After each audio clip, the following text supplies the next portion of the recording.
Salut mes petites cailles. Allez, aujourd'hui je vais vous faire une petite astuce, un petit tuto Airless Graco. C'est un pulvérisateur haute pression pour la peinture du salon. Hop, un petit topo général du salon. Alors la particularité de mon salon, et c'est pour ça qu'un Airless est intéressant, c'est qu'il y a plein de coins et de recoins, d'accord? On a des poutres de partout. Et là j'ai une petite astuce pour vous mes petites cailles. C'est la peinture que je vais utiliser. Je ne vais pas utiliser classiquement une peinture satinée pour les murs et mat au plafond, parce que ce serait trop compliqué avec Airless. Du coup, je vais utiliser une peinture velours. Velours, qu'est-ce que c'est velours? C'est entre le satiné et le mat. L'intérêt, c'est que je peux faire avec la même peinture les murs et le plafond. Bon, c'est ni du satiné pour les murs, pour être honnête, ni du mat au plafond, mais c'est un entre-deux qui est tout à fait acceptable. Et là, en l'occurrence, pour peindre ce plafond et ces poutres, je peux vous dire que c'est salvateur. Ok. Alors, comment est-ce qu'on utilise un Airless? On l'utilise avec de la peinture et une des particularités, c'est qu'il faut un petit peu plus la diluer qu'en peinture classique au rouleau. Donc là, je vais passer d'abord mon impression. Je vais la diluer à 10% pour qu'elle passe correctement dans la machine et que j'ai une bonne rentabilité globale de mon impression. A tout à l'heure, mes petites cailles. Voilà mes petits canards.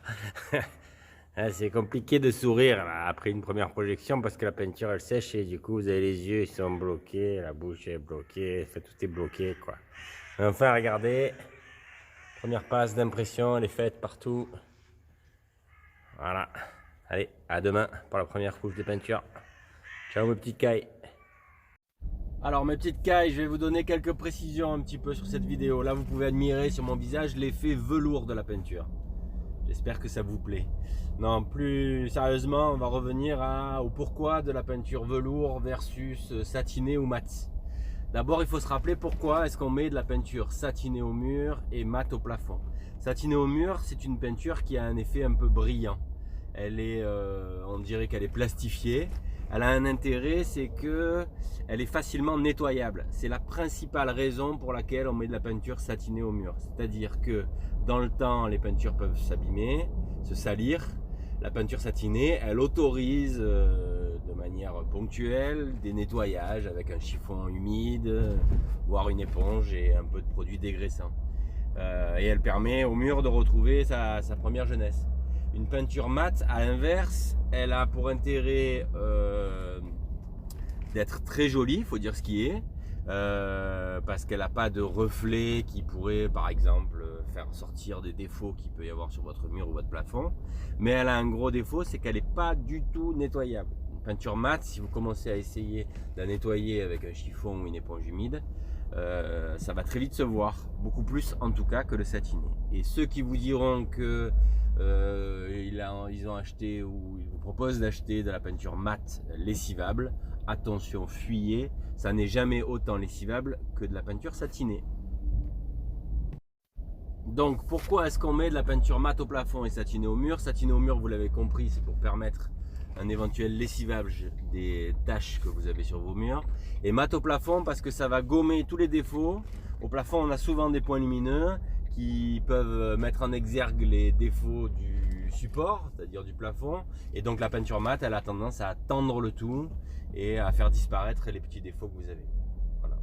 J'en profite pour dire que souvent les gens préfèrent la peinture mate et donc peignent tout leur logement en peinture mate. Attention, ça vieillit mal. Voilà. Dernière chose, peindre satiné au mur et mat au plafond, évidemment, c'est plus compliqué et plus astreignant que de peindre avec la même peinture l'ensemble des surfaces. Parce qu'il faut à un moment donné s'arrêter, masquer, cacher, rechampir, etc. Et donc ça prend plus de temps. Mais je profite de cette vidéo pour dire que vraiment c'est quelque chose d'intéressant. Ça c'était le petit rappel sur pourquoi satiné au mur, mat au plafond. Maintenant on va parler un petit peu de cette peinture velours que je vous présente dans la vidéo. Alors velours, ça a été fait par les fabricants de peinture et c'est absolument, on ne peut pas mieux dire, un entre-deux entre le mat et le satiné. C'est-à-dire que c'est une peinture qui est brillante mais pas trop, donc elle a tendance à moins laisser ressortir les défauts avec une lumière rasante, et elle est un petit peu lessivable parce qu'elle a l'air un petit peu plastifiée en termes d'effet et elle supporte assez bien le petit coup d'éponge, mais toujours moins bien que le satiné. Donc attention, vous êtes vraiment sur un entre-deux. C'est pas parfait, c'est un bon compromis, c'est tout. Comme j'ai un problème au montage, je fais un petit laïus sur le fait sur l'éventualité où vous feriez appel à un peintre chez vous pour peindre. Attention, c'est pas le même prix si vous demandez à votre peintre de mettre satiné sur les murs et mat au plafond.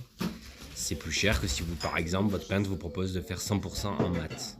Souvent les peintres proposent ça parce que c'est plus facile à l'application. C'est du coup, et ça doit être du coup, moins cher.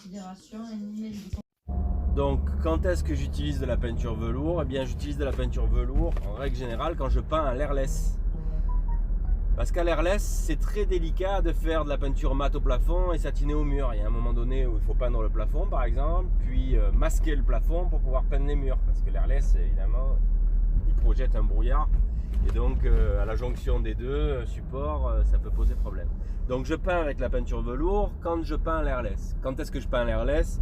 Quand j'ai des grandes surfaces, d'une part, et des recoins. Là typiquement sur la vidéo que vous avez vue, c'est un plafond avec des poutres, du placo entre chaque poutre et des grands murs avec une assez grande hauteur. Donc ça me paraît intéressant de peindre avec l'airless. Soit dit en passant, peindre avec l'airless, ça fait gagner beaucoup de temps à l'application. Pour faire clair, pour faire un salon de 60 mètres carrés, quelque chose comme ça, avec 4 mètres de hauteur sous plafond, je mets, on va dire, 40 minutes de projection par couche. Donc 40 minutes pour l'impression, 40 minutes pour la première couche de peinture velours et 40 minutes pour la dernière. Ça va très très vite. On laisse sécher évidemment entre chaque couche. Si j'avais dû peindre au rouleau, c'est des journées qu'il faut compter pour chaque couche. Donc voilà. Attention cependant, on gagne beaucoup de temps à la projection, donc à l'application de la peinture, mais on en perd aussi beaucoup au masquage et à la préparation. Parce que là, pour le coup, quand vous peignez l'intérieur d'un logement avec un airless, vous devez tout masquer. Du haut de la plinthe, au bord des menuiseries, en passant par la totalité du sol, etc. Ça prend beaucoup de temps. Bon, des fois, on croit qu'on fait des économies et des gains de temps avec un airless, c'est pas forcément vrai. Ça en tient au chantier en fait. Est-ce que ça va me prendre longtemps de le masquer? Est-ce que j'ai un intérêt à perdre ce temps-là au départ pour le gagner ensuite? Voilà. Bon, ça chacun fait comme il veut, chacun a la possibilité ou pas d'utiliser un airless, donc ça je vous laisse juger de ça. Mais en tout cas pour ce chantier-là, ce que je voulais vous montrer, c'était un chantier avec une typologie qui est particulière, des contraintes qui font que j'utilise de la peinture velours. Et j'espère vous avoir expliqué les tenants et les aboutissants de l'intérêt de cette peinture. Voilà. J'espère que vous avez aimé la vidéo. Je vais vous mettre quelques photos du résultat fini. J'ai pas pu prendre de vidéo pendant la projection parce que c'est galère. Et je vous dis à bientôt mes petites cailles.